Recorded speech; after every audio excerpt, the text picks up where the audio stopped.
అసలు ఈరోజు ఇలా అవుతుందని అసలు ఊహించలేదు మామ. అసలు ఏం జరిగిందో మీరే చూడండి. రోజుల్లోనే ఈరోజు కొంచెం లేట్ అయింది మామ వెళ్ళడానికి. పీజీ పీజీ నుంచి చిన్నగా వెళ్ళడం స్టార్ట్ చేసాము. చిన్నగా అక్కడ వెళ్ళడం స్టార్ట్ చేసాము లేదా ట్రైన్ అనేది పడడం స్టార్ట్ అయింది.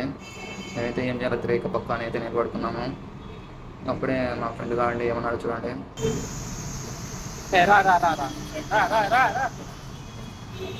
అలా చిన్నగా వెళ్తుంటే చిన్న వర్షం అనేది పెద్దగా స్టార్ట్ అయింది.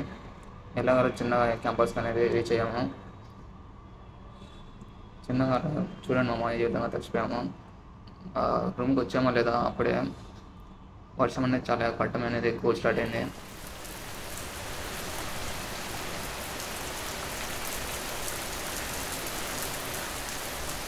మనకి 100 సబ్స్క్రైబర్స్ రీచ్ అయితే మా అక్క అనేది ఇట్లా మైక్ తీపిస్తున్నది. Please subscribe guys.